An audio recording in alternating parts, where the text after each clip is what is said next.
Hello everybody. Today I am going to actually post a worked out example. Think of this as me taking homework questions in class. I'm going to go over each of your homework problems from the last 2 days so that you can go back and check your own work to make sure you're doing them correctly. Okay, the first 4 were easier. I hope you recognize that those were the easier problems. I'm going to start with number 1. This was probably the easiest one on the worksheet. It was cosine of theta times secant of theta. And again, we want to get everything in terms of sine and cosine and then reduce. So this secant changes to 1 over cosine of theta. This just drops down. So now we have cosine of theta over 1 times 1 over cosine. Cross reduce, 1 times 1, final answer 1. Easy peasy. Okay, on to number 2. Number 2 was sine of theta times cotangent of theta. And again, we want to get everything in terms of sine and cosine. So we can change cotangent to cosine of theta over sine of theta. Again, this guy drops straight down. Sine of theta over 1. We can cross reduce again. Boom, boom. This now equals cosine of theta. Final answer. Okay, on to number 3, numero 3, amigos. Okay, we have cosecant of theta over secant of theta.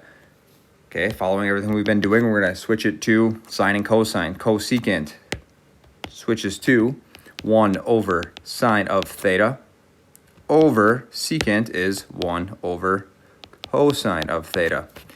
Now, I talked about whenever you have a fraction divided by a fraction like this, or a double-decker, whatever you want to call it, just rewrite it as 1 over sine of theta divided by 1 over cosine of theta. Fraction divided by a fraction, keep switch flip.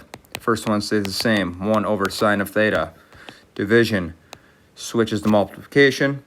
Fraction flips, this guy goes up, this guy goes down. Cosine of theta over 1. We should get cosine of theta over sine of theta. If you look on your trig identity sheet, or you should have this memorized, this is cotangent of theta. Boom. First 3 finished. Okay, number 4, I'm going to rewrite a different way. It's the same concept, it just we're more used to seeing it this way. So what if we put the tangent of theta out front? So we have tangent of theta times tangent of theta plus cotangent of theta. Now, we could switch this to everything to sine and cosine and distribute. I know that's what we've kind of been talking about this whole time, but watch what happens here when we don't. Okay, distribute. Okay, you get tangent squared of theta plus cotangent times tangent of theta. Okay, on your trig identity sheet, hopefully you see this reduces down to 1. So you get tangent squared of theta plus 1. Now, on your trig identity sheet, this is a Pythagorean. This should reduce to secant squared of theta. Okay, on to number 5. Now, number 5 is a little bit different in that we have 2 binomials that are right next to each other. So in number 5, it is 1 plus sine of theta times 1 minus sine of theta. If your volume is on, you should have noticed I said times. In between here, I am multiplying, so I need to FOIL this bad boy out. 1 times 1, 1. 1 times sine of theta minus sine of theta. Sine of theta times 1 plus sine of theta. Last but not least, positive sine theta times negative sine of theta is negative sine of theta squared. Okay, CLT in the middle. Uh-oh, these guys just go bye-bye. What's remaining? We have 1 minus sine squared theta. You should be comfortable enough by now with the Pythagorean relationships to understand that 1 minus sine squared of theta equals cosine squared of theta. Okay, on to the last one, or not last one, the next one, excuse me. We got 3 more. Number 6 is sine of theta over cosecant of theta plus cosine of theta over secant of theta. Okay, what I'm going to do is I'm going to put this all in terms of sine and cosine. So the only thing I need to change is the denominator of both fractions. So I get sine of theta over, that was a bad line, sorry, over cosecant of theta reduces to 1 over sine of theta. Plus, okay, we have cosine of theta over secant of theta reduces to 1 over cosine of theta. Okay, so now what I'm going to do is I'm going to do the green one and the blue one separately.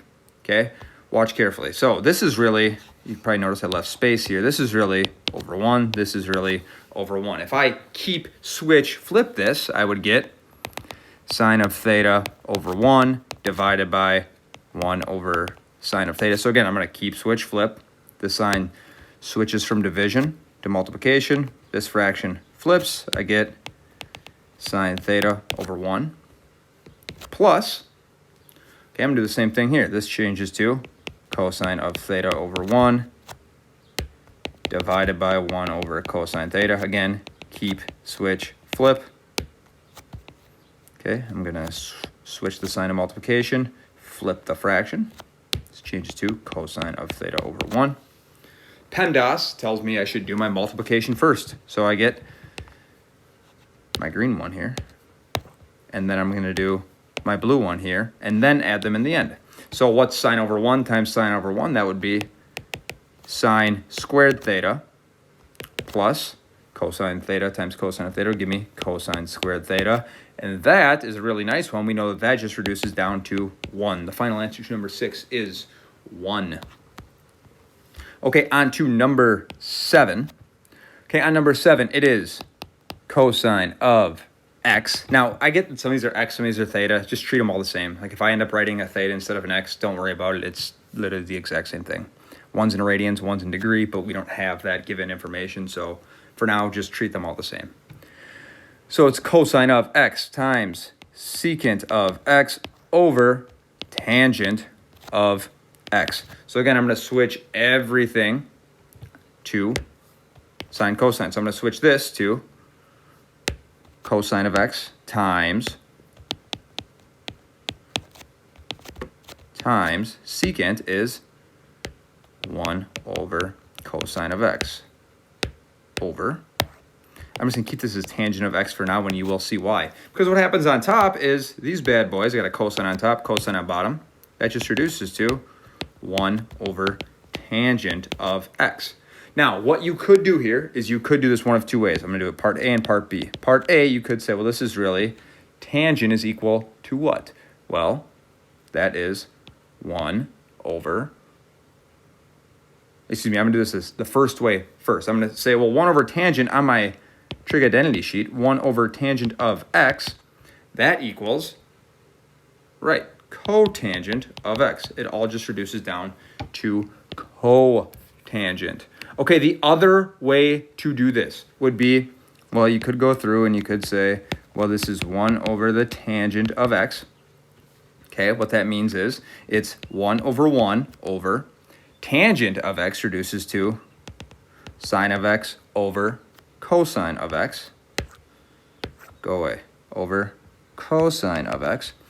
Then I would switch flip and do 1 over 1 times instead of divide, and then flip the bottom fraction, cosine of x over sine of x. What happens now when I multiply straight across is cosine of x over sine of x, but at the end, that just reduces down to cotangent of x. Two ways to do that problem, both are correct, as long as you come to cotangent of x. Okay, last but not least, we are on to number 8. Number 8 is a little trickier. I gave you a hint, because this one just looks weird because it's a sine cubed of x. So it's sine cubed of x plus sine of x cosine squared x. My hint was, hey, you're not used to working with cubes. Is there a way you could F this puppy up, factor this guy out? Well, you got 3 sines here. You got 1 sine here. What if we factored out a sine of x? And then in parentheses, I had 3. I factored out 1. Now it's sine squared x plus, I factored this guy out. So now it's just cosine squared of x. Ooh, that's nice, because on our identity sheet, we should know that this just reduces down to 1. So now I have sine of x times 1, which is just sine of x. Okay, I hope